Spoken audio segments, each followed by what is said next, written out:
भगवते वासुदेवाय। ओम नमो भगवते वासुदेवाय। ओम नमो भगवते वासुदेवाय। मुखं करोति वाचालं पंगुं लंघयते गिरिं यत्कृपातमहं वन्दे श्रीगुरुदीनतारिणं परमानंद माधवं श्रीचैतन्यमीश्वरं। नारायणं नमस्कृत्यं नरं चैव नरोत्तमं देवीं सरस्वतीं व्यासं ततो जयमुदीरयेत्। नष्टप्रायेषु भद्रेषु नित्यं भागवत सेवया भगवती उत्तम श्लोके भक्तिर्भवति नैष्टिकी। नमो ओं विष्णुपादाय कृष्णपृष्ठाय भूतले श्रीमते भक्तिवेदांत स्वामिनिति नामिने।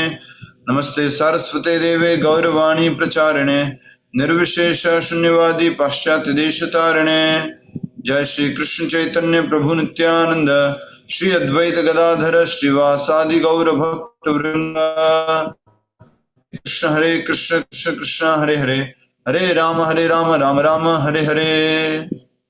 श्री श्री राधा वृंदावन चंद्र श्री गौरताय विश्व गुरु शिल प्रभुपाद की जय। श्री गुरु गौरांग और गोविंद भगवान की जय। हरे कृष्ण। सभी भक्तों का स्वागत है आज के श्रीमद् भागवतम कथा कार्यक्रम में। श्रीमद् भागवतम प्रथम स्कंद सृष्टि जिसका शीर्षक है, अध्याय चतुर्थ जिसका शीर्षक है श्री नारद मुनि का प्राकट्य, उसमें आज हम श्लोक संख्या समझ रहे हैं 13। पिछले कुछ श्लोकों में हमने देखा सूत गोस्वामी जी से प्रश्न पूछ रहे शौनक ऋषि, जिसके अंतर्गत उन्होंने सुखदेव गोस्वामी जी से संबंधित प्रश्न पूछे। साथ ही साथ अंत में जो श्लोक हमने देखे उनमें परीक्षित महाराज से संबंधित प्रश्न पूछे, जिसमें प्रश्न इस प्रकार से थे कि वो इतने बड़े सम्राट हैं, वे इतने बड़े सम्राट थे कि उनके सभी शत्रु आकर उनकी भलाई के लिए उनके चरणों में पर अपना शीश झुकाते थे और अपनी समस्त संपत्ति अर्पित करते थे। वे तरुण और शक्तिशाली थे और उनके पास अलभ्य राजसी ऐश्वर्य था, तो फिर वे अपना सर्वस्व यहाँ तक कि अपना जीवन भी क्यों त्यागना चाह रहे थे। एक प्रश्न ये भी था कि वो अपना जीवन क्यों त्यागना चाह रहे थे। जो मनुष्य भगवत कार्य में अनुरक्त रहते हैं वे दूसरों के कल्याण, उन्नति तथा सुख के लिए जीवित रहते हैं, वे किसी स्वार्थवश जीवित नहीं रहते। अतएव राजा परीक्षित ने समस्त सांसारिक वैभव की आसक्ति से मुक्त होते हुए भी अपने उस मर्त्य शरीर को क्यों त्यागा जो दूसरों के लिए आश्रय था। वैसे भी उनका जीवन दूसरों के लिए था, फिर उन्होंने ये जीवन क्यों त्यागा, क्यों उन्होंने निश्चय किया सब कुछ छोड़कर गंगा नदी किनारे जाना और आमरण अनशन करना। इसी तात्पर्य में हमने समझा था कि राजा का कर्तव्य होता है कि उनकी प्रजा को भगवत दर्शन, भगवत मार्ग दिखाए और न कि इसी जन्म का बाकी अगले जन्म में वो भगवत धाम चले जाए, ऐसा वो कुछ प्रयास करे, ऐसी वो कुछ व्यवस्था करें। श्लोक संख्या 13 आप में से उच्चारण करेंगे। प्रमोद कुमार गुप्ता जी कृपया करके दोहरान कीजिए शब्दार्थ में से। तत्सर्वं नः समाचक्ष्व तत्सर्वं न समाचक्ष्व पृष्टः यत् इह किश्चन पृष्टः यत् इह किश्चन मन्ये त्वां विषये वाचाम् मन्ये त्वां विषये वाचाम् स्नातनम् अन्यत्र चान्दसात् स्नातम् अन्यत्र चांद्रसात्। यस, धन्यवाद। श्लोक में से उच्चारण कीजिए। तत्सर्वं नः समाचक्ष्व तत्सर्वं न समातश्च पृष्टो यदहि कश्चन पृष्टो यदि कश्चन पृष्टो यदिह कश्चन पृष्टो यदिह कश्चन मन्ये त्वां विषये वाचाम् अन्ये त्वां विषये वाचाम् स्नातनम् अन्यत्र चान्दसात् स्नातनम् यत्र अन्यत्र चादशात्। सभी भक्त लोग एक साथ उच्चारण कीजिए। तत्सर्वं नः समाचक्ष्व पृष्टो यदिह कश्चन मन्ये त्वां विषये वाचाम् स्नातनम् अन्यत्र चान्दसात्। शब्दार्थ। तत् वह सर्वम संपूर्ण न हमसे पूछा गया, यत यह यहाँ पर, किश्चन वह सब, मन्ये हम मानते हैं, त्वाम आपको, विषय सभी विषयों में, वाचाम शब्दार्थ, स्नातम पूर्ण रूप से ज्ञात, अन्यत्र छोड़कर, छांदसात वेदों का अंश। अनुवाद तथा तात्पर्य अभय चरणारविंद भक्ति वेदांत स्वामी श्रील प्रभुपाद जी द्वारा। श्रील प्रभुपाद जी की जय। अनुवाद। हम जानते हैं कि आप वेदों के कुछ भागों को छोड़कर अन्य समस्त विषयों के अर्थ में दक्ष हैं, अतएव आप उन सभी प्रश्नों की स्पष्ट व्याख्या कर सकते हैं जिन्हें हमने आपसे अभी पूछा है। कल हमने इसका अनुवाद भी किया था, आज हम इसको समझ रहे हैं, कृपया करके अच्छे से समझिएगा।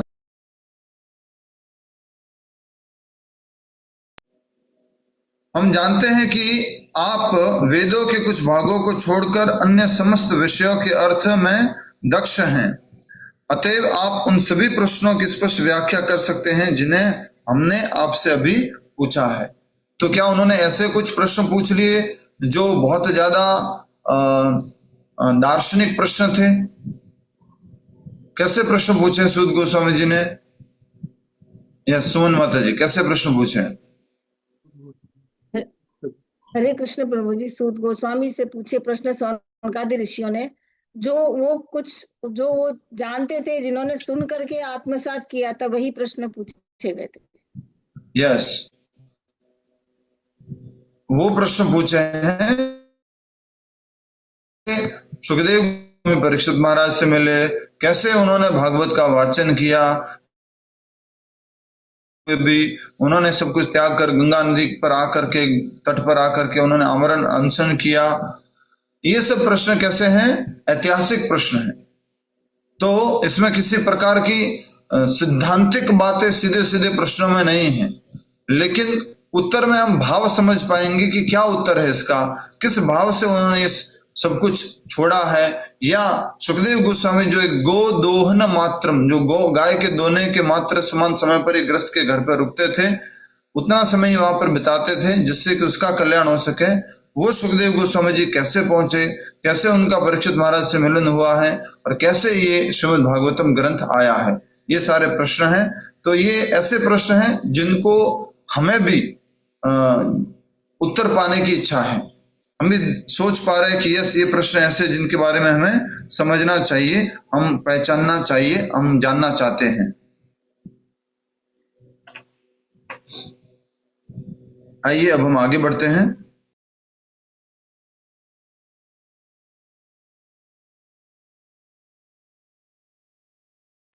यस, तात्पर्य अभय चरणारविंद भक्ति वेदांत स्वामी श्रील प्रभुपाद जी द्वारा। श्रील प्रभुपाद की जय। वेदों तथा पुराणों में वही अंतर है जो ब्राह्मणों एवं परिव्राजकों में होता है। तो वेदों और पुराणों और पुराणों में क्या अंतर है? तो बोल रहे वही अंतर है जो ब्राह्मणों और परिव्राजकों में होता है। अब क्या है उसको देखिए। ब्राह्मण वेदों में वर्णित कुछ सकाम यज्ञों को संपन्न करने हेतु होते हैं, लेकिन परिव्राजकाचार्यों या विद्वान उपदेशकों का कार्य दिव्य ज्ञान को सब तक पहुंचाना होता है। कुछ समझ में आया? यस, सुमंती माता जी, समझ में आया कुछ? एक तो ब्राह्मण हो गए और एक कौन हो गए? परिव्राजकाचार्य। उसी प्रकार एक हो गए वेद और एक हो गए पुराण। तो वेदों में मुख्य रूप से अगर कोई व्यक्ति प्रवेश करेगा तो उसको क्या मिलेगा? कर्मकांड। थोड़ा क्या मिलेगा? ज्ञान कांड। बहुत थोड़ा क्या मिलेगा? उपासना कांड। लेकिन पुराणों में क्या मिलेगा? पुराणों में ज्यादातर मिलेगा भगवान की लीला, भगवान की कथा, भगवान से संबंधित सारे कार्य। तो उसी प्रकार यहाँ बताया गया है जो ब्राह्मणों एवं परिव्राजकों में होता है।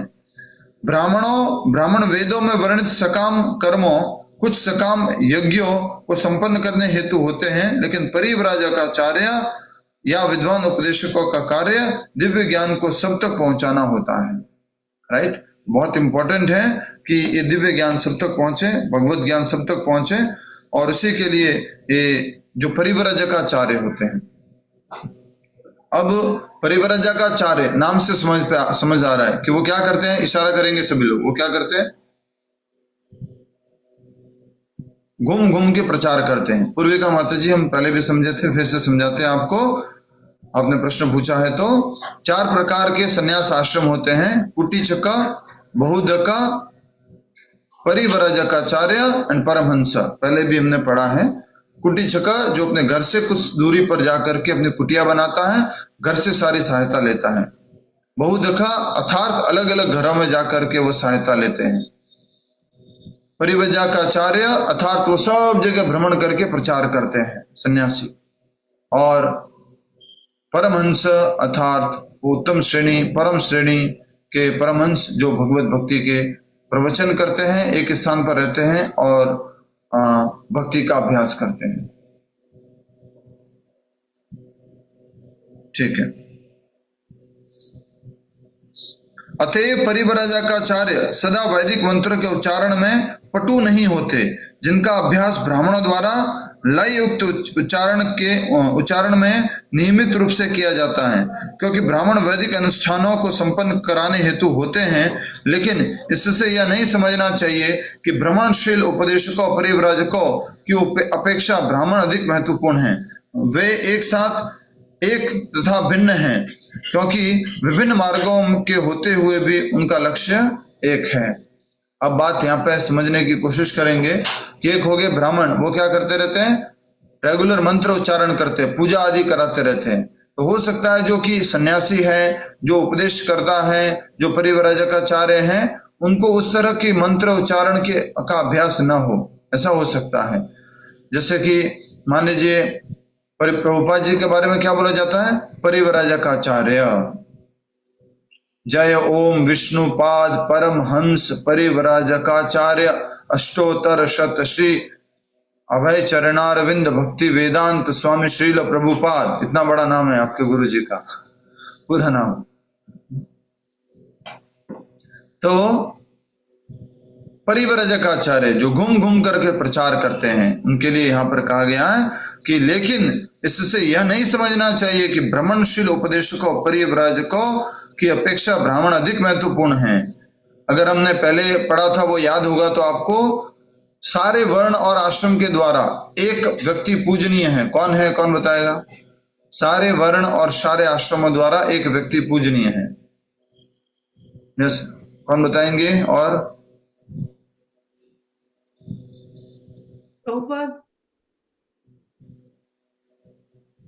प्रमोद कुमार जी बताइए।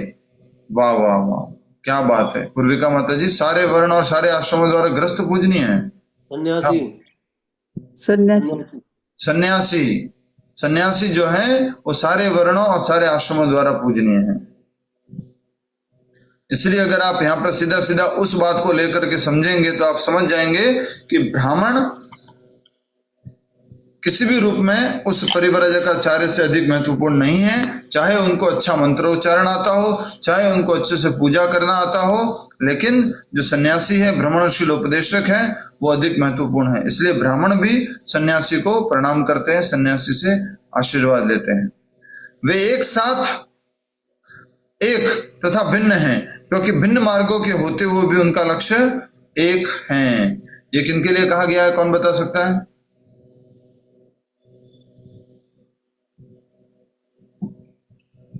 परिव्राजक। सुशील कुमार जी बताइए। परिव्राजकाचार्यों के लिए ही बताया गया। किस प्रकार से? कि वो चाहे किसी भी रास्ते पे मतलब हो, उनका कोई भी किसी भी दर्शन से हो, लेकिन उनका काम उपदेश देना ही होता है। यस, वे एक साथ एक तथा भिन्न है। प्रभु जी दोनों के लिए बोला गया है कि ब्राह्मण और परिव्राजकाचार्य दोनों ही अलग अलग होते हुए भी एक हैं, क्योंकि दोनों का ही कार्य जो है भगवान की प्राप्ति है, भगवान के बारे में जानना है। बहुत बढ़िया माता जी, धन्यवाद। अच्छा उत्तर दिया आपने, बिल्कुल सही उत्तर है आपका। वे एक साथ एक तथा भिन्न हैं, अर्थात कि ब्राह्मण और परिव्राजकाचार्य दोनों ही भगवत भक्ति के कार्य कर रहे हैं। ये बात क्या हो गई? कॉमन हो गई। जो उपासना पद्धति है आदि वो सब क्या है, कॉमन है। अब भिन्न क्या है, भिन्न ये है कि परिव्राजकाचार्य प्रचार करते हैं, इस कारण से वो ब्राह्मण से अधिक श्रेष्ठ हैं, क्योंकि विभिन्न मार्गों के होते हुए भी उनका लक्ष्य एक है। अब लक्ष्य क्या है, वो है भगवत सेवा, भगवान की सेवा।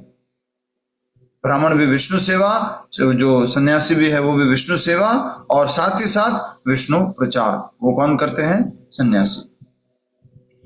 क्या एक सन्यासी ब्राह्मण हो सकता है, यस नो, हो सकता है। क्या एक ब्राह्मण सन्यासी हो सकता है, हो भी सकता है, नहीं भी हो सकता है, राइट।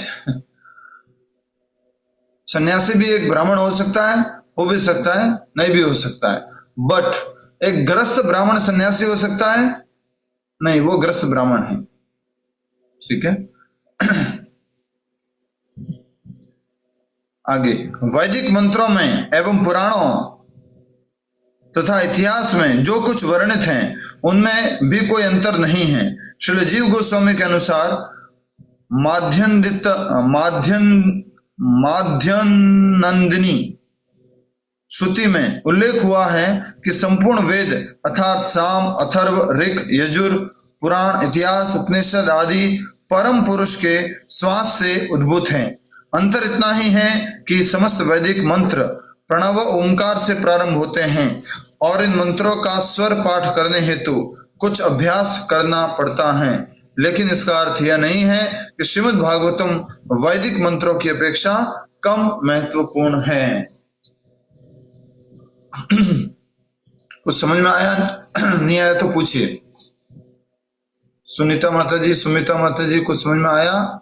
जीव गोस्वामी का जो मध्यानंदिनी का वो बोला है वो एक बार एक्सप्लेन कर दीजिए। या मुख्य बात सॉरी, उससे पहले तक समझ आ गया था। ये क्या है कि ये सारा का सारा एक्सप्लेनेशन इस बात का है कि जो सूत गोस्वामी जी से शौनक ऋषि ने प्रश्न पूछे हैं उसके लिए वो कह रहे हैं कि हम जानते हैं कि आप वेदों के कुछ भागों को छोड़कर अन्य समस्त विषयों के अर्थ में दक्ष हैं, अतएव आप उन सभी प्रश्नों की स्पष्ट व्याख्या कर सकते हैं जिन्हें हमने आपसे अभी पूछा है। कुछ भाग उच्चारण कैसे करना है, लय क्या है, उसका मीटर क्या है, हो सकता है उसमें आप दक्ष न हो, उस भागों को छोड़कर आप सब में दक्ष हैं। हमने जो आपसे प्रश्न पूछे हैं उन सब की आप स्पष्ट व्याख्या कर सकते हैं, उन सभी प्रश्नों के उत्तर आप दे सकते हैं। इस बात को समझाने के लिए प्रभुपाद जी तात्पर्य में कह रहे हैं कि एक ब्राह्मण होता है और एक परिव्राजकाचार्य होता है, या एक वेद है और एक पुराण है। तो वेदों में मुख्य रूप से क्या लिखे हुए हैं, मंत्र लिखे हुए हैं, और उनकी शुरुआत कहां से होती है, ओम तद विष्णु परमं पदम सदा पश्यन्ति सूर्यः दिवीव चक्षुरा ततं तद विप्रास विपन्यव जाग्रहं सा समिन्धते विष्णोर्यत् परमं पदम। अब इस मंत्र का भी उद्देश्य विष्णु प्राप्ति है, विष्णु भक्ति है, विष्णु सेवा है, पर वो किसके द्वारा, पूजा द्वारा, उपासना द्वारा। दूसरा, परिव्राजकाचार्य जो है वो भ्रमण करके इन्हीं का उपदेश करते हैं, साथ ही साथ भक्ति मार्ग सिखाते हैं।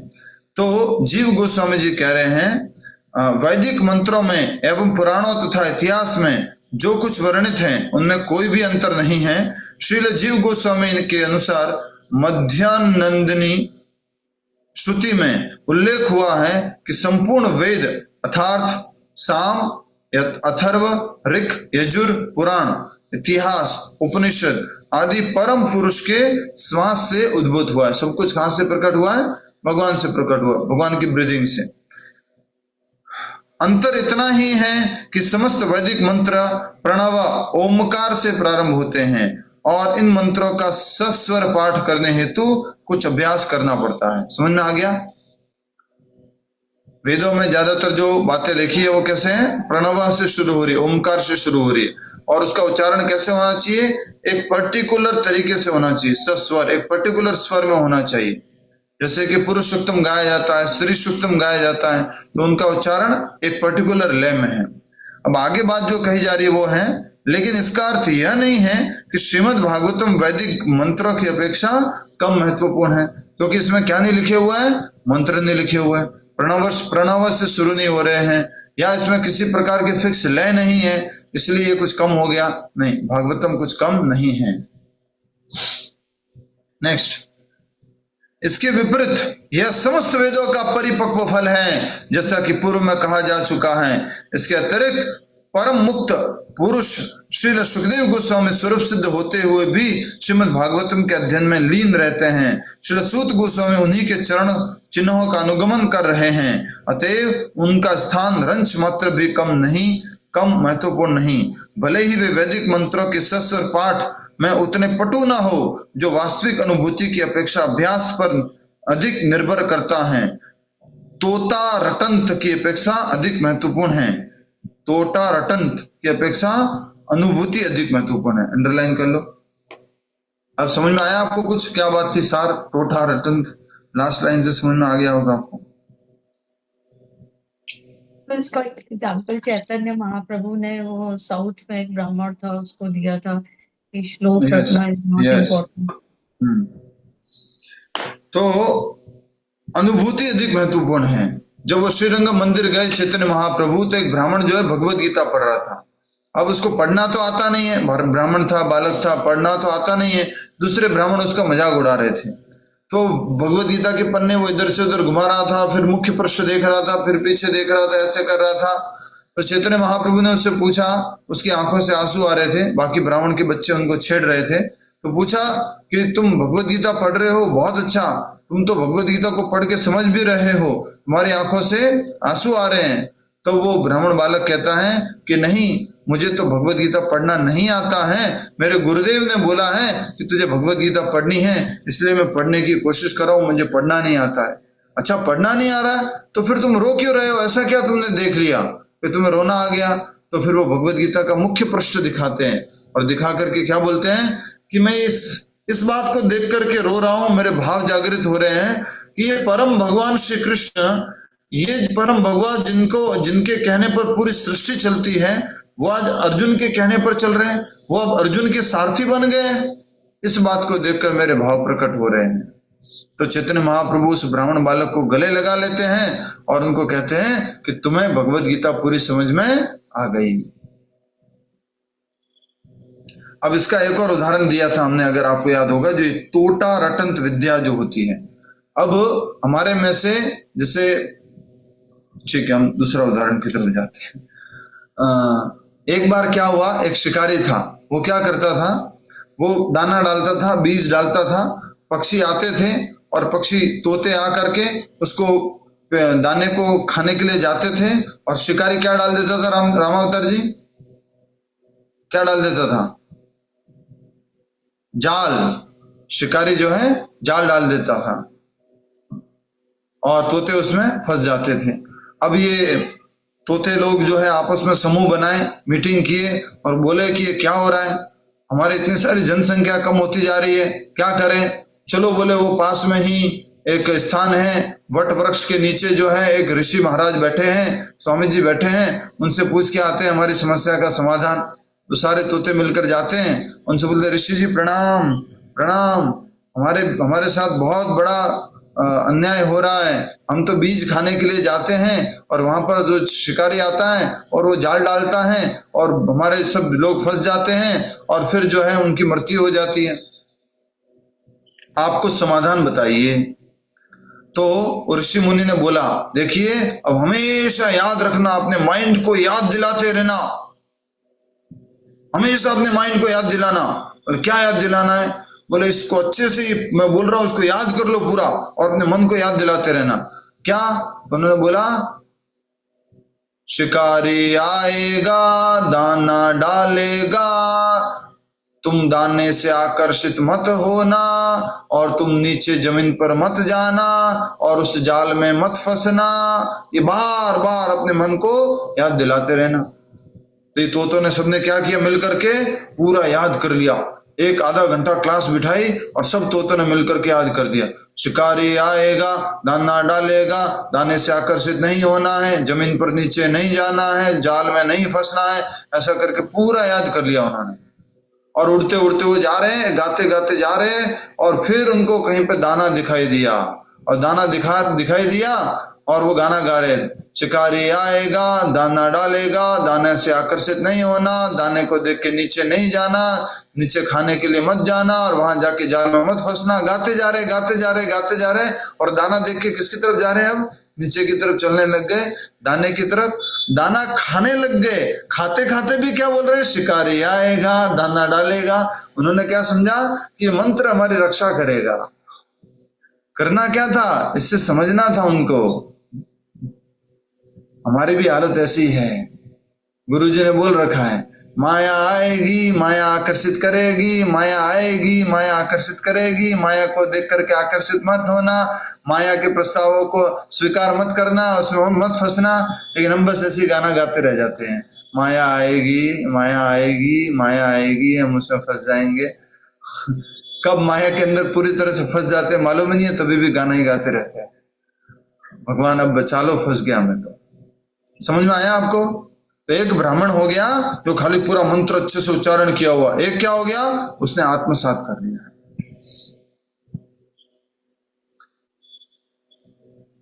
कभी कभी इन जनरल बोल रहा हूं मैं, कभी कभी, रेयरली, जनरली नहीं, कभी कभी। मैं अभी जैसे उदाहरण दे रहा हूँ, राधा कुंड गया था कुछ टाइम पहले, तो वहां पर एक कोई व्यक्ति थे, वो नाम जप कर रहे थे, मंत्र उच्चारण कर रहे थे, तो वो गलत उच्चारण कर रहे थे।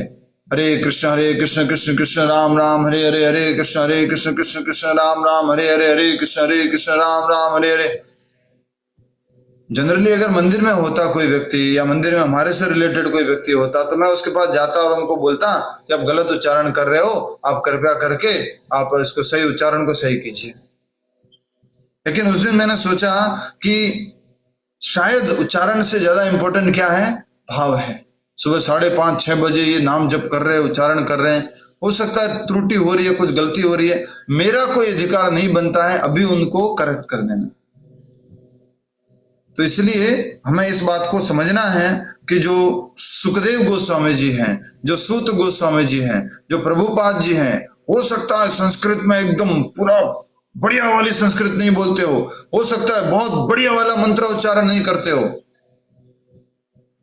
हो सकता है प्रभुपाद जी जब ये श्लोक पढ़े, प्रभुपाद जी जब श्लोक पढ़े तो पूरा अच्छे से एकदम बढ़िया से उच्चारण न कर पाए, या हमारे सीनियर प्रभु जी, मधु पंडित प्रभु जी, चंचलापति प्रभु जी, और भी कोई सीनियर डिवोटीज वगैरह, वो श्लोक उच्चारण करते हुए एकदम अच्छा उच्चारण नहीं कर पाए, और बाहर के कोई व्यक्ति है, कोई दूसरा व्यक्ति है, बढ़िया से उच्चारण कर रहे हैं। तो अगर उन्होंने, जो बाहर के व्यक्ति है, उन्होंने आत्मसात नहीं किया है, और इन्होंने जो आत्मसात कर लिया है, तो वो ज्यादा इंपॉर्टेंट है जिन्होंने आत्मसात किया है। उन्हीं में एक तोता ऐसा था, उसने क्या किया, उसको याद तो किया, साथ में पालन भी कर लिया। वो दूसरे तोतों को बोलता भी गया, देख तुम गाना गा रहे हो, वो साथ में हो रहा है गड़बड़। वो उस दाने की तरफ नहीं गया। उसको बोलते हैं अनुभूत तोता। प्रभुपाद जी ने लिखा, तोता रटंत की अपेक्षा अनुभूति अधिक महत्वपूर्ण है।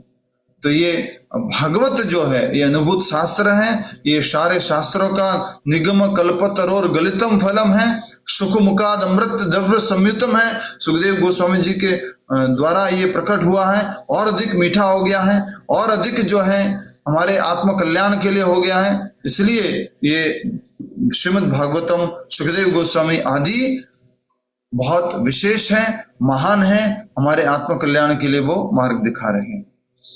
ठीक है, श्लोक संख्या 13 का मुख्य शब्द लिख लीजिए।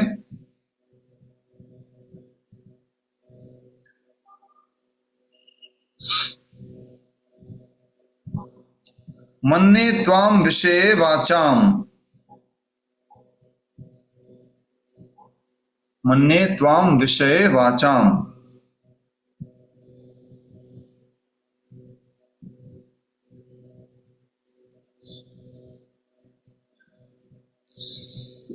किसी का कोई प्रश्न इससे संबंधित? नहीं तो हम आगे बढ़ते हैं।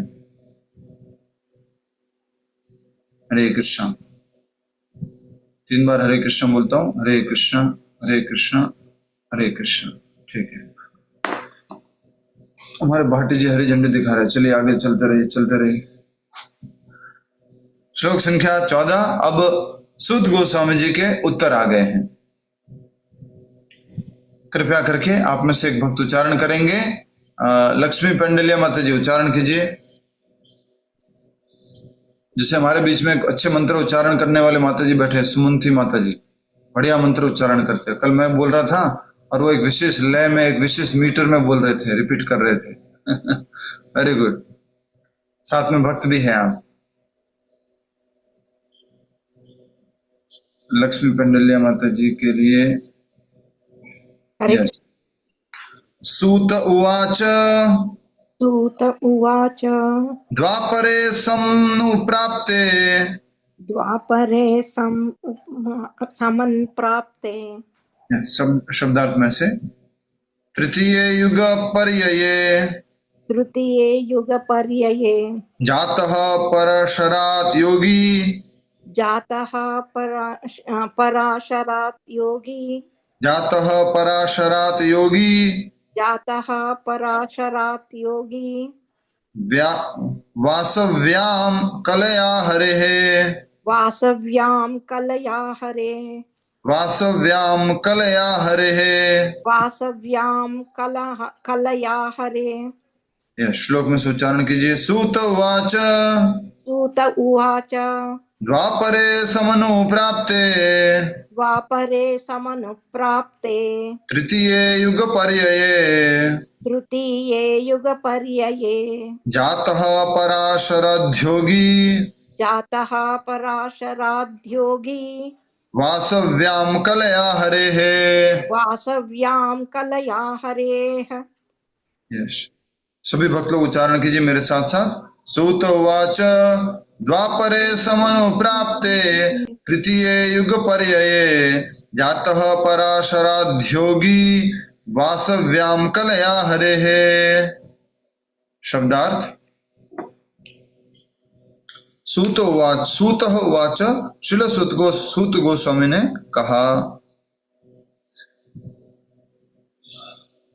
द्वापर युग में समनुप्राप्ते आविर्भाव होने पर तृतीय युग पर्यय के स्थान पर जातः प्रकट हुआ पराशर से योगी महान ऋषि वासव्याम वसु की पुत्री के गर्भ में कलया पूर्ण अंश में हरे है श्री भगवान के। अनुवाद तथा तात्पर्य अभय चरणारविंद भक्तिवेदांत स्वामी श्रील प्रभुपाद जी द्वारा। श्रील प्रभुपाद की जय। अनुवाद। श्रील सूत गोस्वामी ने कहा, जिस समय दूसरे द्वापर ब्रैकेट में है, दूसरे अर्थात द्वापर, जिस समय दूसरे युग के तीसरे युग का, जब दूसरे युग ने तीसरे युग का अतिक्रमण किया, तब वसु की पुत्री सत्यवती की कोख से पराशर द्वारा महान ऋषि श्रील व्यासदेव ने जन्म लिया।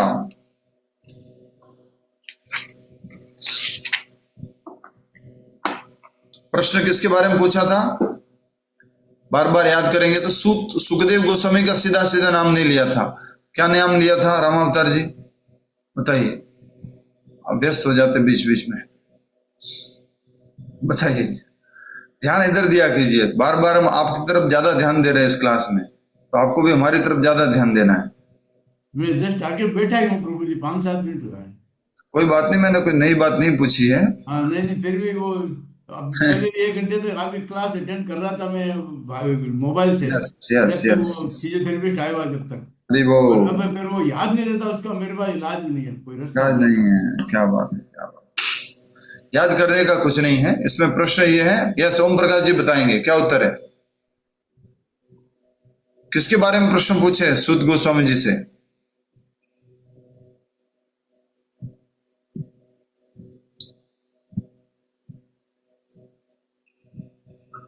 हरे कृष्णा प्रभु जी। गोस्वामी जी व्यासदेव जी के बारे में पूछा गया है। वेद व्यास जी के पुत्र के बारे में और परीक्षित महाराज के बारे में। तो वेद व्यास जी के पुत्र कौन है रामावतार जी? पुत्र सुखदेव जी। या श्री सुखदेव जी, सुखदेव गोस्वामी जी। तो जब भी उनको सुखदेव गोस्वामी जी के बारे में पूछना था ना, तो उन्होंने ऐसा पूछा है, वेद व्यास जी के पुत्र, ऐसे करके पूछा है। सीधा नाम नहीं लिया है, गुरुदेव का नाम सीधा नहीं लेते हैं। गुरुदेव का नाम परंपरा में, वैदिक परंपरा में ऐसा नियम है कि गुरुदेव का सीधा नाम नहीं लिया जाता है। इन साधारणतया जब कोई मंत्र दीक्षा हो जाती है तो ऐसा कहते हैं कि गुरुदेव का सीधा नाम नहीं लेते हैं। जिस प्रकार से पुराने जमाने में, नए जमाने की तो नहीं बोलूंगा, पुराने जमाने में जब शादी हो जाती थी तो पत्नी अपने पति का सीधा नाम नहीं ले सकती थी, मतलब नहीं लिया जाना चाहिए।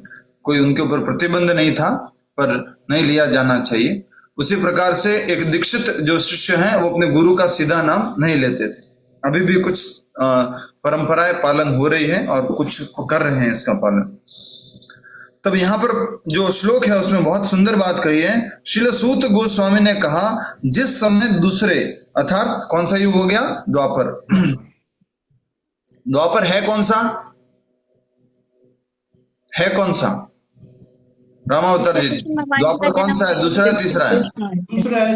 तीसरा। द्वापर दूसरा है प्रभु जी। याद करो, राम जी कौन से में आए थे? राम जी सतयुग में आए थे। राम जी सतयुग में मरवा हो गया भाई। त्रेता युग में आए। राम जी त्रेता में आए थे। अब रामावतार जी ऐसे कह रहे, ठीक है त्रेता में आए होंगे, अपने क्या है। ऐसे मत करो जी, बाहर के लोग ऐसे करते हैं, आप भक्त हैं, ठीक है। तो सतयुग, फिर था द्वापर युग, फिर था त्रेता युग, फिर है कलयुग। एक्चुअल में क्या था? सतयुग, द्वापर युग, त्रेता युग और कलयुग। तो यहां पर ये क्या हो रहा है कि वेद व्यास जी को प्रकट होना था, इसलिए जो द्वापर युग है वो किधर की तरफ जा रहा है? त्रेता युग की तरफ। त्रेता युग की तरफ। तो ये ओवरलैपिंग हो रही थी द्वापर युग और त्रेता युग की। सतयुग के बाद क्या आ गया? द्वापर। अब द्वापर कहाँ चला गया? द्वापर चला गया नीचे, त्रेता आ गया ऊपर। ये देखिए, ये ऊपर द्वापर है, ये द्वापर है। द्वापर कहाँ चला गया? नीचे, त्रेता आ गया ऊपर, क्योंकि किसको आना था? वेद व्यास जी को प्रकट होना था। तो ये हमारे वाले चतुर्युग में ऐसा परिवर्तन हुआ, हमारे वाले चतुर्युग में ऐसा परिवर्तन हुआ कि वेद व्यास जी का प्रकट होना था। इसलिए द्वापर युग तो क्या बन गया? त्रेता युग, और त्रेता युग क्या बन गया? द्वापर युग। इसलिए बोला जाता है सतयुग, त्रेता, द्वापर और कलयुग। वास्तव में श्रृंखला क्या थी? सतयुग, द्वापर, त्रेता और कलयुग। पहला, दूसरा, तीसरा और चौथा, ऐसे था। अभी कैसा हो गया है? पहला, तीसरा, दूसरा और चौथा, ठीक है।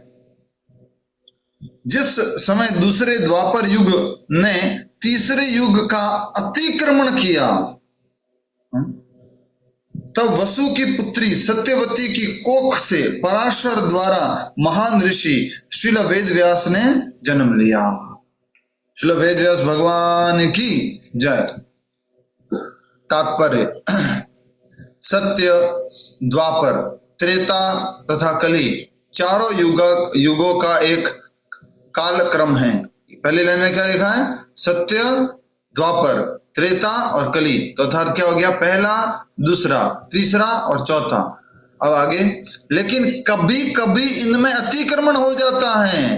वैवस्वत मनु के राज्य काल में चतुर्युगों के 28वें चक्र का अतिक्रमण हुआ था और तृतीय युग द्वितीय युग के पहले ही पड़ गया था। ऐसे विशेष युग में भगवान श्री कृष्ण भी अवतरित होते हैं और इसलिए कुछ विशेष परिवर्तन हुआ था। महर्षि की माता सत्यवती वसु मछुआरे की पुत्री थी और उनके पिता महामुनि पराशर थे। श्रील व्यासदेव के जन्म का यही इतिहास है। प्रत्येक युग 3 कालों में विभाजित होता है और हर काल संध्या कहलाता है। श्रील व्यासदेव उस युग की तृतीय संध्या में प्रकट हुए थे, बट उसको फिर क्या कर दिया गया? अतिक्रमण, ओवरलैपिंग कर दिया गया। कुछ समझ में आया आपको? अतिक्रमण करना समझ में आता है? जैसे गवर्नमेंट की रोड है, उसके ऊपर अतिक्रमण कर दिया, उसी प्रकार से यहां पर द्वापर युग जो था उसके ऊपर अतिक्रमण कर दिया है। किसने?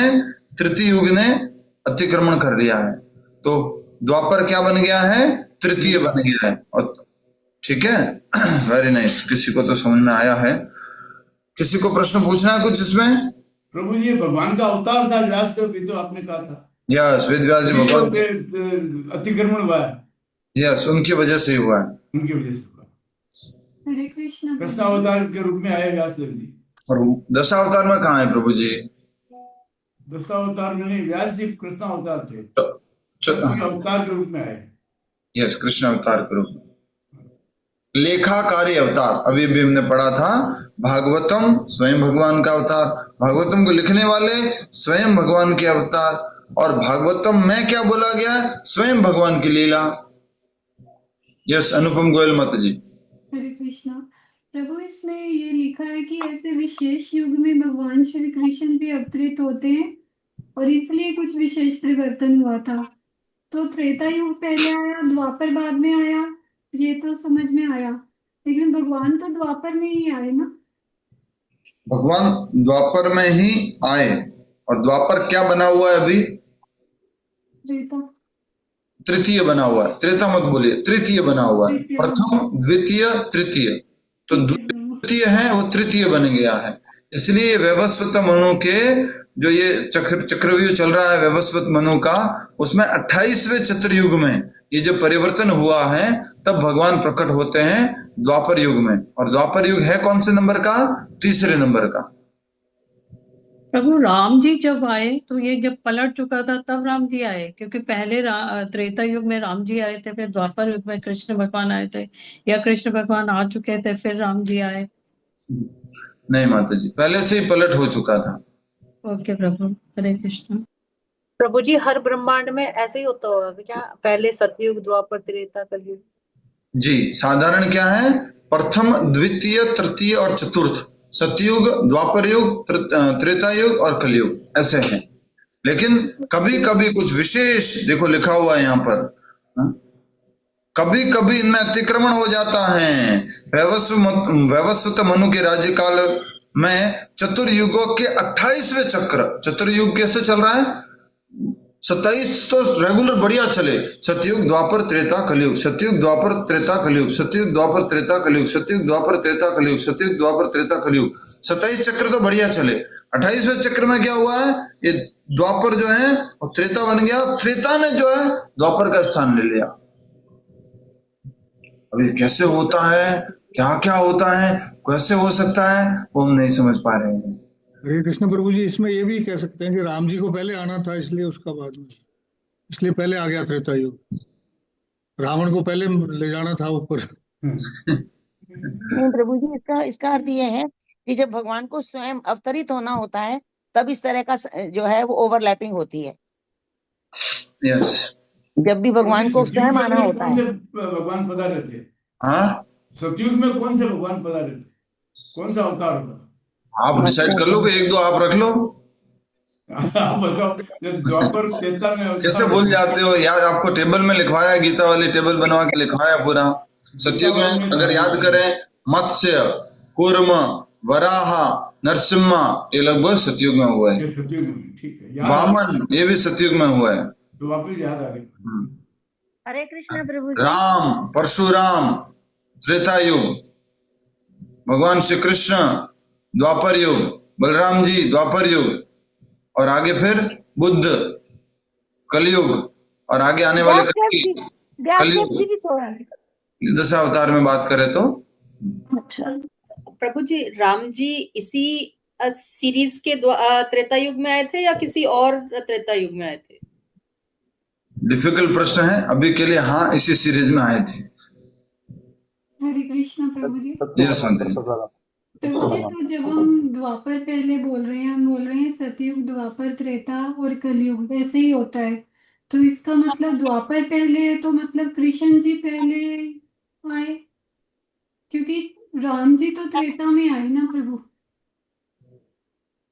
माता जी, तो ओवरलैपिंग हो गया ना ये। नहीं, ये वाला तो समझ में आया। आपने कहा कि अदरवाइज तो ऐसे ही चलता है, सतयुग, द्वापर, त्रेता और कलयुग, तो इसका मतलब राम जी बाद में ही आते हैं ऐसा? साइलेंस। एक वो मंत्र है ना जो हमारा हरे कृष्णा महामंत्र, उसके बारे में भी पहले यही बताते हैं ना कि पहले हरे राम राम राम हरे हरे, हाँ, हरे कृष्ण कृष्ण हरे हरे पहले ऐसे था, फिर ये चेंज किया गया, राइट? तो ये तो हमारे इसी कारण हुआ ना, क्योंकि हरे राम जी जो है पहले आए हैं, फिर बाद में भगवान कृष्ण आए। तो फिर प्रभु जो हम ये बात कर रहे हैं कि ये वाला तो जब चेंज हुआ तो हुआ, लेकिन उससे पहले फिर इसका मतलब पहले भी कृष्ण जी आते रहे थे, राम जी नहीं आए, तो फिर ये मंत्र पहले कैसे? जब भी भगवान कृष्ण आते तब तो वो इसी प्रकार से आते हैं। 28वें 14 मनु है, 7वें मनु के 28वें चतुर्युग के द्वापर युग के अंत में आते हैं। अब उस समय जो है परिवर्तन होता होगा, बाकी सब समय ऐसे ही चलता होगा। अब आप कह रहे हैं कि क्या ऐसा है, भगवान कृष्ण हर युग में नहीं आते हैं, हर चतुर्युग में नहीं आते भगवान कृष्ण, हर चतुर्युग में भगवान कृष्ण नहीं आते हैं, हर साइकिल में नहीं आ रहे भगवान, ठीक है, ये भी याद रखिएगा। अब इसको देखते हैं कि क्या राम जी हर साइकिल में आते हैं, वो हम पूछ के बताते हैं। इसको भी एक इम्पोर्टेंट प्रश्न के रूप में मुझे मैसेज में लिख दीजिएगा माता जी ये प्रश्न, तो मैं फिर इसको पूछूंगा। प्रभु जी कुल साइकिलों का टोटल कितना होता है प्रभु जी? मतलब माता जी ये जैसे चतुर्युगों की 28वें चक्र, तो ये 28वां तो इन्होंने दे दिया, 28 तो श्योर है। 1000 चक्र होते हैं माता जी, 1000 चक्र होते हैं, तो ब्रह्मा जी के 12 घंटे होते हैं। ऐसे कितने चक्कर चलते हैं? तो 100 साल तक चक्कर चलते रहते हैं, ब्रह्मा जी के 100 साल तक। और प्रभु जी जैसे वेद व्यास जी की हमारी पहचान हो गई, उनके माता पिता के रूप में ये परिचय हो गया उनका, और सुखदेव गोस्वामी जी का भी परिचय हो गया वेद व्यास जी के अकॉर्डिंग। तो प्रभु जी सुत गोस्वामी जी का परिचय क्या है प्रभु जी? आया था माता जी पीछे, और भी आगे आएगा। रोमहर्षण सुत उनके पिताजी थे। जी प्रभु जी। धन्यवाद, अच्छी जिज्ञासा है आपकी, अच्छी इंक्वायरी है। हरि बोल। हरे कृष्णा प्रभु जी। हरे कृष्णा। धन्यवाद, आगे बढ़ेंगे। हरे कृष्णा प्रभु जी, इसी के रिलेटेड है। बोलिए प्रभु जी, अभी भागवतम में 12वें स्कंद के 3rd चैप्टर के 52nd श्लोका में बोलते हैं कि कृतयध्यायो विष्णु त्रेतायाम यजतो मखे। तो जो सतयुग में मेडिटेशन करके रिजल्ट मिलता था, और फिर त्रेता में, फिर द्वापर में, तो फिर वो जो ये बता रहे हैं द्वापर में भगवान की अर्च विग्रह की सेवा करके, तो वो हर ऐसे ही साइकिल चलता है हर बार? जो भगवान को प्राप्त करने का तरीका है या अभ्यास करने का तरीका है, वो तो वही है माता जी। सतयुग में तपस्या, त्रेता युग में यज्ञ, द्वापर युग में अर्च विग्रह सेवा, और कलयुग में नाम जप, नाम संकीर्तन। ओके प्रभु। यस, हरि बोल। चलिए आगे बढ़ते हैं, फिर और प्रश्न पूछिएगा। इसका मुख्य शब्द लिख लीजिए।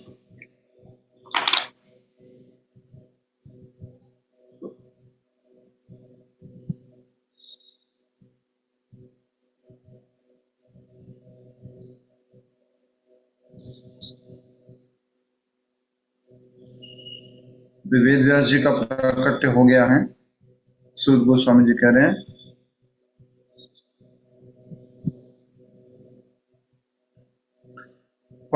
जातः पराशराध्योगी वासव्याम, जातः पराशराध्योगी वासव्याम। पराशर जी से, महान ऋषि पराशर जी से वेद व्यास जी प्रकट हुए वसु की पुत्री से। वसु की पुत्री कौन? सत्यवती। सत्यवती से प्रकट हुए। और सत्यवती कौन थी? तो प्रभुपाद जी ने बताया है, वो कौन थी?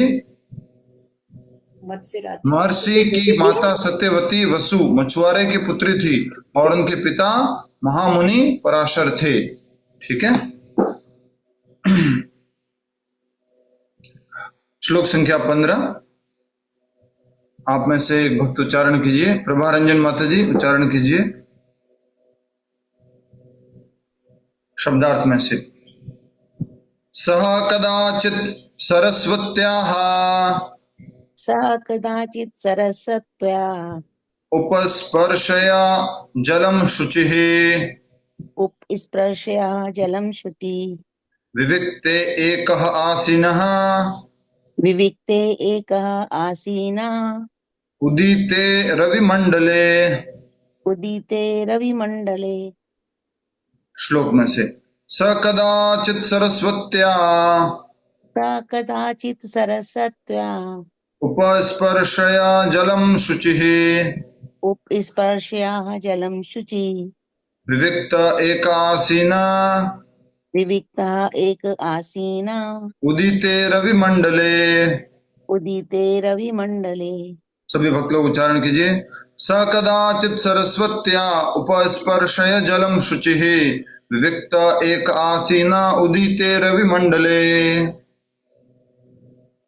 शब्दार्थ सह वे कदाचित एक बार सरस्वत्या सरस्वती नदी के तट पर उपस्पर्शया प्रातःकालीन आचमन से निवृत्त होकर जलम जल से शुचि पवित्र होकर विविक्ते एकाग्रता एकः अकेले आसीनः इस प्रकार बैठे हुए उदिते उदय होने वाले रवि मंडले सूर्य के गोले का।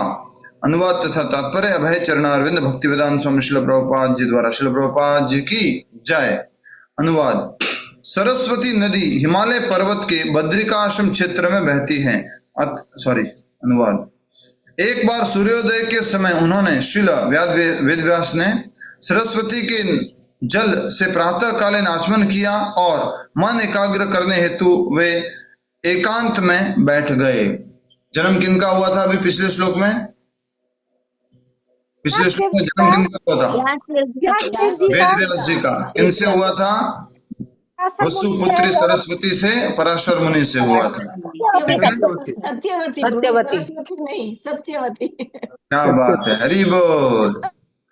वसुपुत्री सत्यवती से हुआ था और उनके पिताजी का नाम पराशर मुनि। धन्यवाद। एक बार सूर्योदय के समय उन्होंने वेदव्यास जी ने सरस्वती के जल से प्रातःकालीन आचमन किया। आचमन करना समझते हैं सब लोग? आचमन करना समझते हैं? यस। जब भी पूजा होती है, घर में आरती होती है, उससे पहले हम लोग क्या करते हैं? आचमन। अगर आप में से कोई नहीं करते हैं तो आज से प्रारंभ कर दीजिए। आप सब भी अपने घर में पूजा करने से पहले क्या करेंगे? सबसे पहले आचमन करेंगे। तो आचमन कैसे करते हैं? एक पात्र में जल ले लिया और जल में थोड़ी छोटी एक चम्मच भी होती है, उसमें थोड़ा सा गंगा जल डाल दो। थोड़ा सा गंगा जल डाल दो, या अगर गंगा जल नहीं है तो मानसिक रूप से सारी नदियों को आमंत्रित कर दो वहां पर। ओम गंगे च यमुने चैव गोदावरी नर्मदे सरस्वती सिंधु कावेरी जले अस्मिन सन्निधिम कुरुहु। सारी नदियां कृपया करके जल में आप आइए और जल को पवित्र कीजिए। पवित्र हो गया वो जल या गंगा जल डाल दिया आपने, उसके बाद लेफ्ट हैंड से उस स्पून से एक बार अपने हाथ धो लीजिए, फिर उस स्पून से थोड़ा जल ले लीजिए, फिर क्या कीजिए? ओम केशवाय नमः पी लीजिए। फिर दूसरी बार लेफ्ट हैंड से चम्मच से जल लीजिए, राइट हैंड में डालिए, फिर ओम क्या बोलते हैं? नारायणाय नमः। उसके बाद तीसरी बार ओम माधवाय नमः। और लास्ट में चौथी बार में क्या करना है? गोविंदाय बोल करके हाथ धो लेना है। और एक और मंत्र बोलना है, वो ये है ओम पवित्रः पवित्रो वा सर्वावस्थां गतोऽपि वा यः स्मरेत् पुंडरीकाक्षं स बाह्याभ्यन्तरः शुचिः। ओम श्री विष्णु श्री विष्णु श्री विष्णु। बाहर से अंदर से पवित्र हो जाऊं मैं, भगवान से प्रार्थना करते हैं। पुंडरीकाक्ष भगवान श्री कृष्ण से हम प्रार्थना करते हैं। फिर हम जो पूजा शुरू करते हैं। पूजा में भी आचमन कब से? जो जो एक एक आइटम हो जाता है। मान लीजिए अगरबत्ती हो गई, या अगरबत्ती की शुरुआत कर रहे हैं अभी हम, तो अगरबत्ती को थोड़ा सा जल डाल के पवित्र कर दिया। फिर अगरबत्ती कर ली पूरी, दे दी अगरबत्ती, फिर अपना हाथ धोया, फिर अगला जो दीपक है उसको जलाया और उसको पवित्र किया, फिर उसको उठाया। अब मंदिर में अगर आपने देखा होगा तो, नहीं तो आज अच्छे से एक बार देख लीजिएगा। सरस्वती नदी हिमालय पर्वत के बद्रिकाश्रम क्षेत्र में बहती है, अतएव यहाँ पर जिस स्थान को इंगित किया गया है वह बद्रिकाश्रम आश्रम में सम्याप्राश है, जहाँ श्रील व्यासदेव रह रहे हैं। आप में से कोई गए इस स्थान पर? हाथ खड़ा कीजिए। बद्रिकाश्रम सम्यप्राश, माणा गांव, माणा नहीं गए? भारत का प्रथम विलेज, भारत का अंतिम विलेज। वहां पे एक दुकान भी लिखा हुआ, भारत की अंतिम चाय की दुकान। अब उसका नाम चेंज कर दिया है, भारत की प्रथम चाय की दुकान। गए हुए आप में से बहुत सारे लोग, वेरी नाइस, हरी बोल। जो चलना चाहते बताइएगा, यात्रा इस बार शुरू हो जाएगी अप्रैल या मई में शुरू हो रही है शायद, तो आप चल सकते हैं बाय रोड या बाय हेलीकॉप्टर। आप सारा दर्शन कर सकते हैं बद्रिकाश्रम धाम का। तो इसमें मुख्य शब्द लिख लीजिए, एक आसीन उदित रवि मंडले।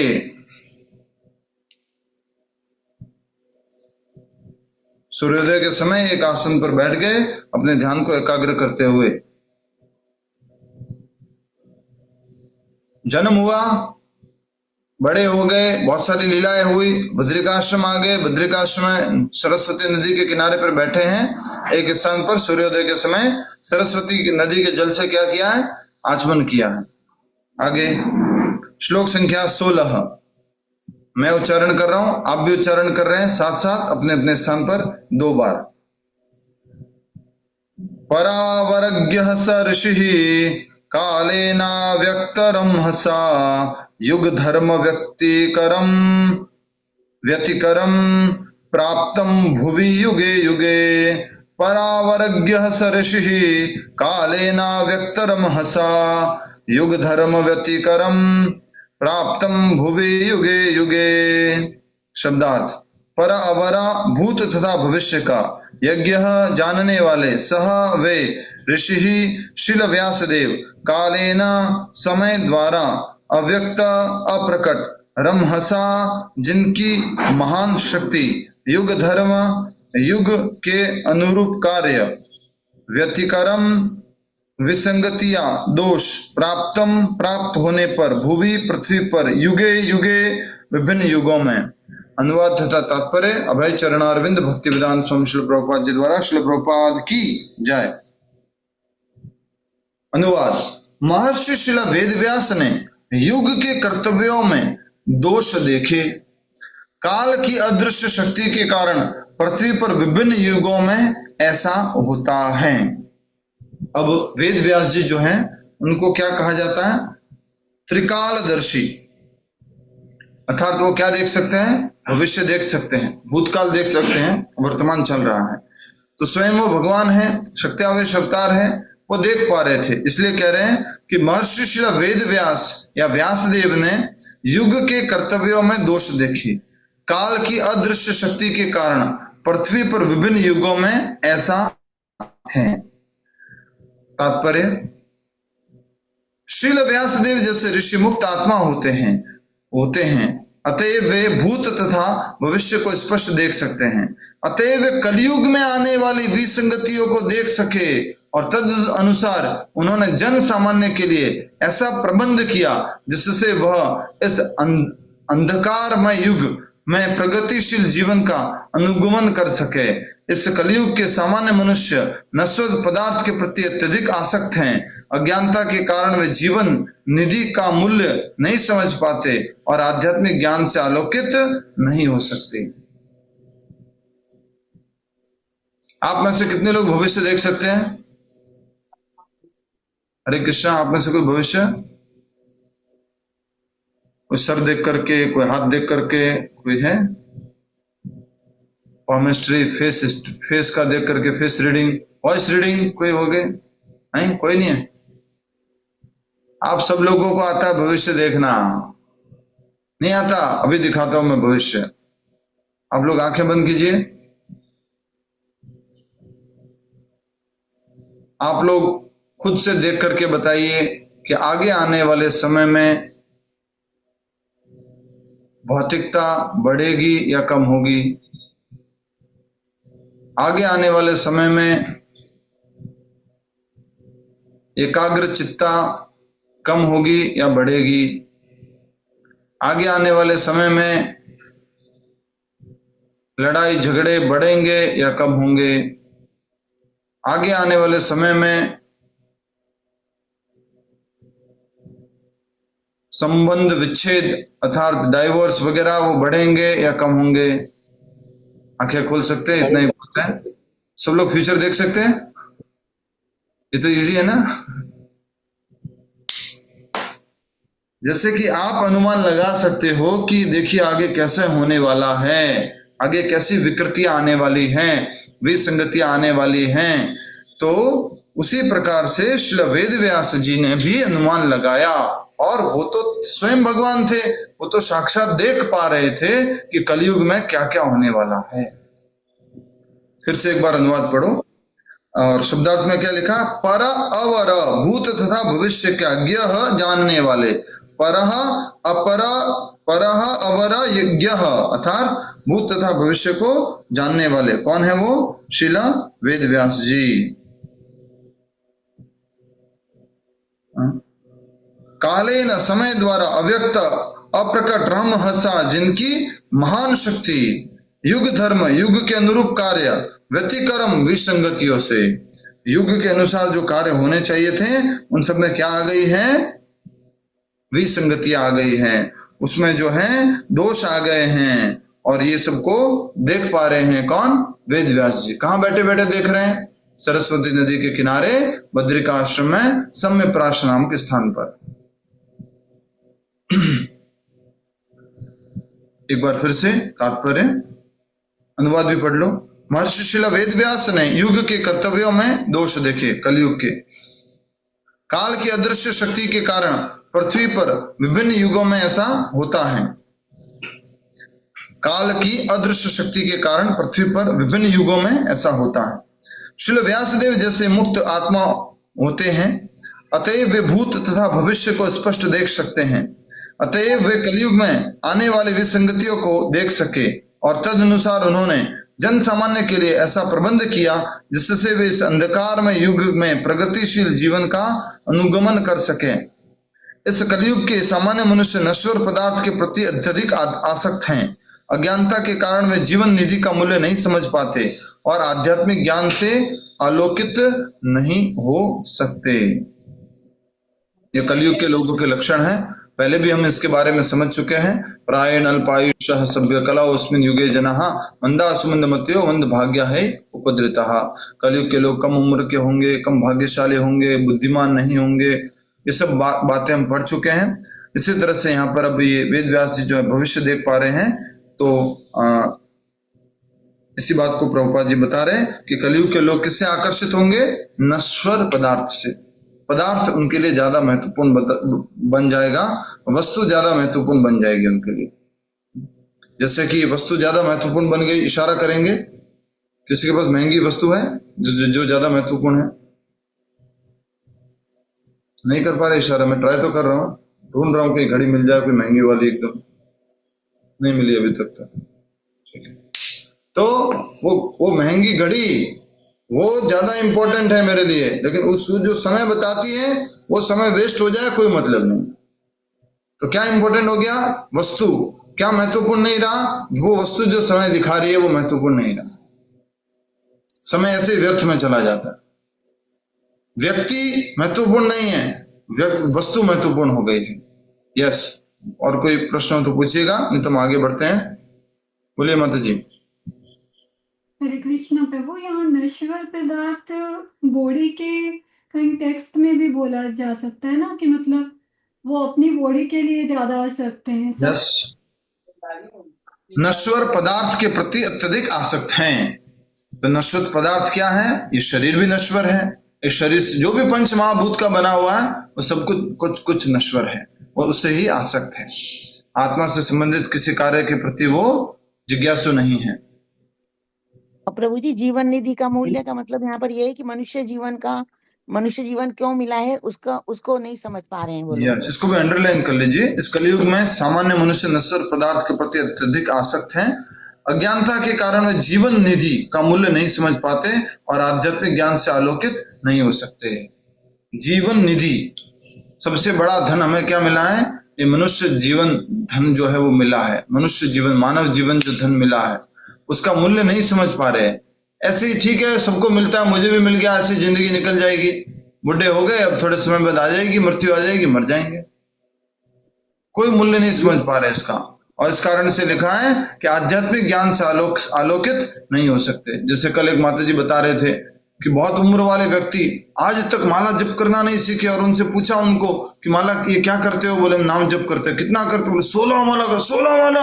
हाँ, उम्र उनकी कुछ 85 साल होगी और ऊपर की कोई उम्र होगी, अभी तक उनको मालूम नहीं है। कई बार हम प्रवचन करने जाते हैं, आज भी शाम को मैं प्रवचन करने जा रहा हूँ, ये प्रश्न अवश्य पूछूंगा, माला किस किस को करना आता है। शाम को भी आज कार्यक्रम है, तो वहां पर पक्का ऐसे बहुत सारे 80 साल की भी माताजी मिल जाएंगी, 70 साल की भी माताजी मिल जाएंगे, प्रभु जी मिल जाएंगे, और वो उनको पूछेंगे कि आपको माला करना आता है? नहीं। कैसे करते हैं? अरे भाई क्या किया जीवन में? ये अदृश्य शक्तियां क्या होती है? जिसको देख नहीं सकते।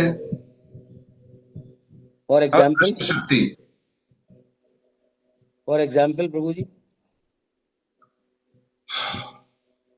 वेद व्यास जी की त्रिकाल दर्शन करने की शक्ति को अदृश्य शक्ति कहा जा रहा है, कि वो भविष्य देख सकते हैं, ये वो अदृश्य शक्ति है। एक शक्ति होगी जो सीधा सीधा प्रकट होती है, देख सकते हैं हम अपने हाथों से, अपने पैरों से, या किसी तरह से वो प्रकट करके दिखा रहे हैं। एक हो गई कि वो सूक्ष्म स्तर पर शक्ति है, उसको अदृश्य शक्ति कहते हैं। ठीक है, मुख्य शब्द क्या बताया था इसमें?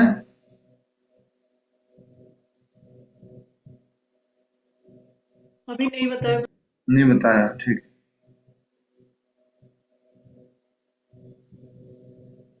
भुवि युगे युगे। भुवि युगे युगे, क्या बात है, हरि बोल।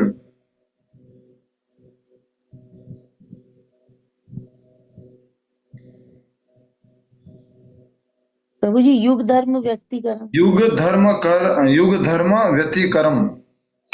युग धर्म में क्या आ गया है? विसंगतियां आ गई है।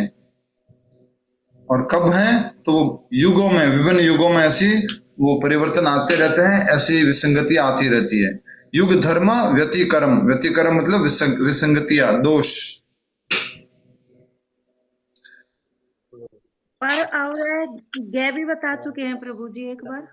माता जी एक बार बता चुके हैं पर और गे भी। परावरज्ञ स ऋषि, अर्थात भूत तथा भविष्य का ज्ञान रखने वाले। वो खाली हमने समझाने के लिए बोला था, मुख्य शब्द नहीं बोला था वो।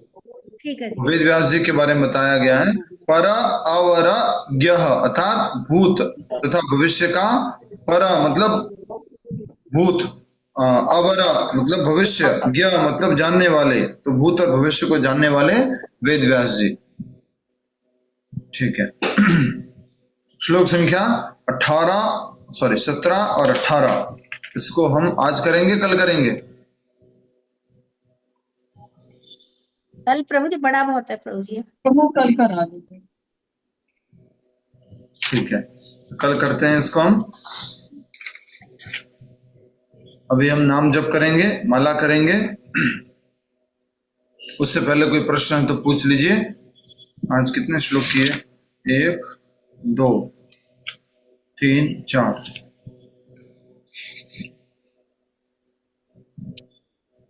यस, कोई प्रश्न?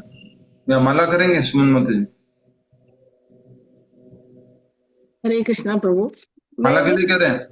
नहीं, माला भी करेंगे। और मैं ये पूछ रही थी कि जैसे हमने पढ़ा है कि सतयुग में तो धर्म 100% था, है ना। त्रेता युग में 75% धर्म था और 25% अधर्म आ गया था, और द्वापर युग में 50-50 बताते हैं, तो ये फिर उल्टा हो गया होगा।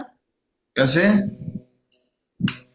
भाई? इसमें तो द्वापर पहले आता था ना, जैसे काल चक्र का जो नियम था उसमें द्वापर पहले आता है और काल और त्रेता बाद में आता है। तो उसमें फिर ये धर्म का कैसे बैठेगा सिस्टम? उसमें धर्म फिर द्वापर में तो 50-50 बताया है। माता जी खाली अपने क्लास वाले लोगों के लिए समझने के लिए ऐसा समझ लेते हैं, अपने क्लास वालों के लिए। पहला, दूसरा, तीसरा, चौथा, वो जो उसमें अधोगति होनी है वो वैसे ही हो रही है। पहला दूसरा जो भी होगा उसकी जगह सेट जो भी होगा, पहले में ही रहेगा, दूसरे में ही रहेगा, तीसरे में ही रहेगा, चौथे में ही रहेगा। अब वो अगर तीसरा दूसरे में भी हो गया है, पर होगा वही उसमें जो दूसरे में होना था। दूसरे में जो होना था वो दूसरे में ही होगा, तीसरे में जो होना था वो तीसरे में ही होगा। नाम इसका भले वो दूसरा हो गया है या तीसरा हो गया है, लेकिन फिर धर्म प्रभु वापस तब से बढ़ युग गया का मतलब। इफेक्ट नहीं आएगा, हाँ, युग के नाम से कोई इफेक्ट नहीं आएगा, जो है यस, युग के नाम से इफेक्ट नहीं आ जाएगा। भगवान हरे राम जी कृष्ण। को आना है उस समय में, सतयुग के बाद में, तो उसी समय आ रहे हैं। ठीक है। हरे कृष्ण प्रभु जी। ये हाँ जी माता जी। प्रविकाचार्य किसको बोला जा रहा है प्रभु जी? मेरे माता जी ये बताया ना परविकाचार्य। पहले सही तो पढ़ लो। प्रभु जी बोलने में मेरी आप तो टीचर है, टीचर तो सही पढ़ते हैं ना। मैं तो टीचर नहीं हूँ प्रभु जी। अरे इतने बच्चों को, अपने छोटे खुद के बच्चों को पढ़ाया नहीं क्या आपने? नहीं प्रभु जी। बताइए क्या परविकाचार्य मतलब मेरे समझ में नहीं आया। ये मतलब ब्राह्मणों को, जैसे आप हम लोगों को पढ़ा रहे हैं, आप लोगों को बोला जाएगा, किसको बोला जाएगा ये? किसी के प्रणाम मंत्र में ये नाम आता है? प्रणाम मंत्र? किसी को प्रणाम करते तो या प्रेम ध्वनि बोलते तो इसमें नाम सुना है? जैसे कि मेरे समझ में नहीं आया प्रभु जी, आप एक बार बताएं। अभी तो क्लास में बताया था माता जी, पूरा बड़ा नाम बताया था मैंने। ये समझ में नहीं आ रहा मेरे समझने का कुछ है ही नहीं। जय ओम विष्णुपाद परमहंस परिव्राजकाचार्य, इसका नाम में आ रहा है।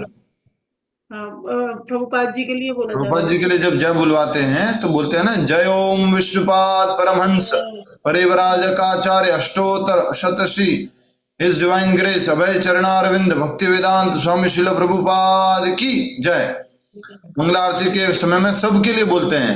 भक्ति सिद्धांत सरस्वती महाराज के लिए, गौर किशोर दास बाबा जी महाराज के लिए, भक्ति विनोद ठाकुर महाराज के लिए, जगन्नाथ दास बाबा जी महाराज के लिए, सबके लिए बोलते हैं। जाओ विश्वपाद आचार्य अष्टोत्तर शतश्री डिवाइन ग्रेस नित्य लीला प्रवेश भक्ति सिद्धांत सरस्वती ठाकुर महाराज की जय। ठीक है, अब समझ में आ गया। ठीक, पूरा समझ में आ गया? तो अर्थ नहीं बताया, फिर क्या समझ में आ गया? परिव्राजकाचार्य में आ रहा है, मेरे को समझ में नहीं आ रहा कौन आ रहा है। परिव्राजकाचार्य का मतलब होता है जो घूम घूम घूम घूम घूम के प्रचार करते हैं, उनको परिव्राजकाचार्य कहते हैं। ठीक है माता जी इशारा भी करके बताया था, पर आप जब, ठीक है मैं समझ रहा हूँ आपकी बात। मेरे फिर भी नहीं समझ में आया। कोई बात नहीं माता जी, मैं सबके सामने आप, कोई बात नहीं, अब ठीक है। हरे कृष्ण। प्रभु जी प्रभु जी हरे कृष्ण। प्रभु जी उनको फिर परमहंस क्यों बोलते हैं?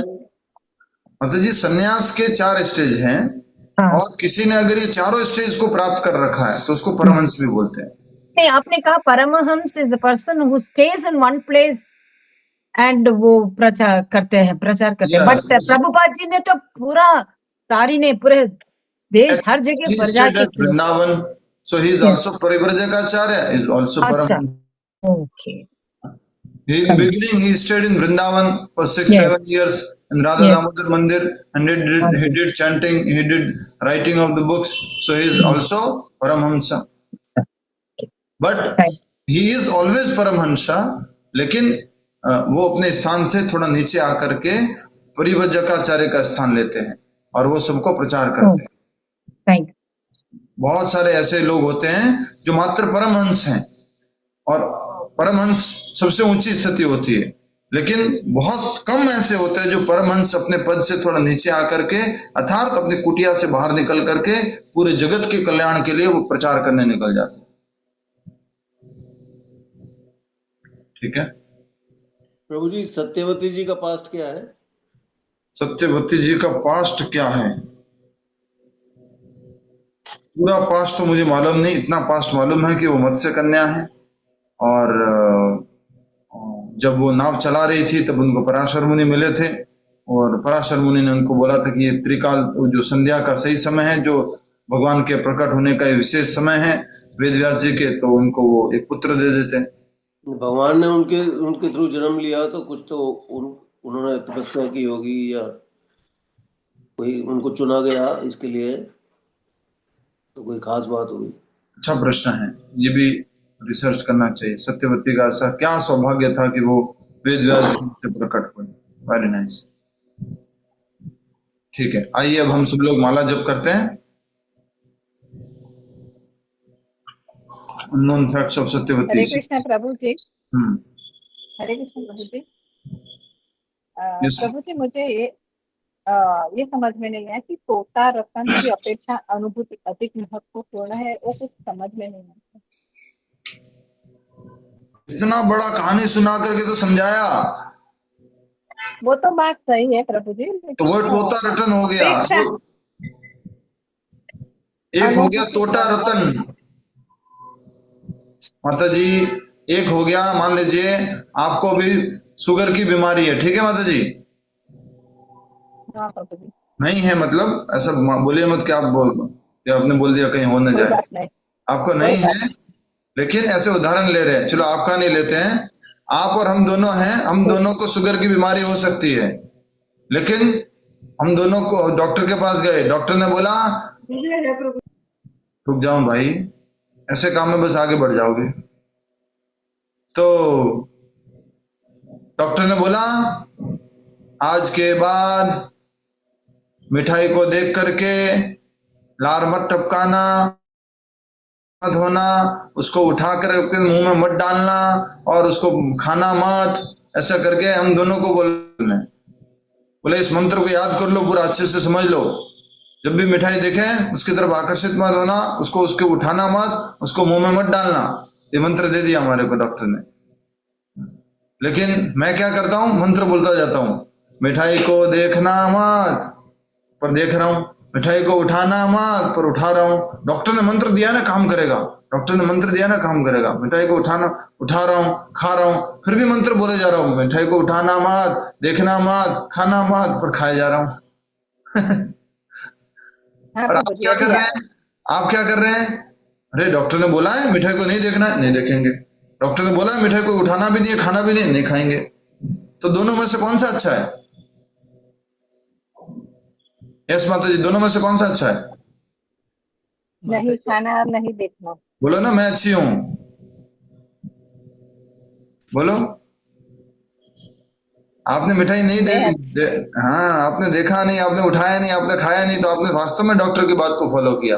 मैंने खाली क्या किया, तोता रटन विद्या किया, मिठाई देखना नहीं, मिठाई खाना नहीं, मिठाई को उठाना नहीं, मिठाई को चबाना नहीं, लेकिन कर क्या रहा हूं, सब खाए जा रहा हूं। अब समझ में आया कुछ? आया प्रभु जी, बराबर। खाली भगवत गीता के सारे श्लोक याद कर लिए, मान लीजिए सारे श्लोक याद कर लिए अच्छे से, और बोला कि कुछ समझ में आया, बोला नहीं आया। पालन करने में कुछ समझ में आया, बोले कुछ समझ में नहीं आया। तो वो ज्यादा महत्वपूर्ण है कि श्लोक नहीं याद है लेकिन उसको अनुवाद मालूम है, वो जीवन में अप्लाई कर रहा है, वो ज्यादा महत्वपूर्ण है। बोलो, अनुवाद आना चाहिए। हाँ, जो अप्लाई कर रहा है, अनुभूति कर रहा है, वो ज्यादा महत्वपूर्ण है। ठीक है, थैंक यू। हरे कृष्णा। संबोधन में श्री प्रभुपाद जी बोलते हैं हम प्रभु महाप्रभु अपने गुरु जी को, तो उसमें एक वर्ड संबोधन में और लेते हैं श्रील। प्रभु जी श्री का तो मुझे समझ आता है, ये रेयर वर्ड लगा है मुझे, श्रील का क्या मतलब होता है? श्रील का अर्थ है, किसी को मालूम है? श्रील बताओ, नहीं मालूम? कौन बताएगा श्रील शब्द का अर्थ? माइक अनम्यूट के बताइए। जिन्होंने भगवान के चरण कमलों की शरण ले रखी है, इसके लिए बोलते हैं श्रीला। ठीक है माता जी? ओके प्रभु जी। जिन्होंने भगवान के चरण कमलों की शरण ले रखी है उनको बोलते हैं श्रीला। जी प्रभु जी। हरे कृष्णा। नंदा भी कहा जाता था और वे शापित अप्सरा की पुत्री थी। गूगल पे ऐसा लिखा है कहीं। ठीक है, धन्यवाद। हरि बोल, हरे कृष्णा, थैंक यू।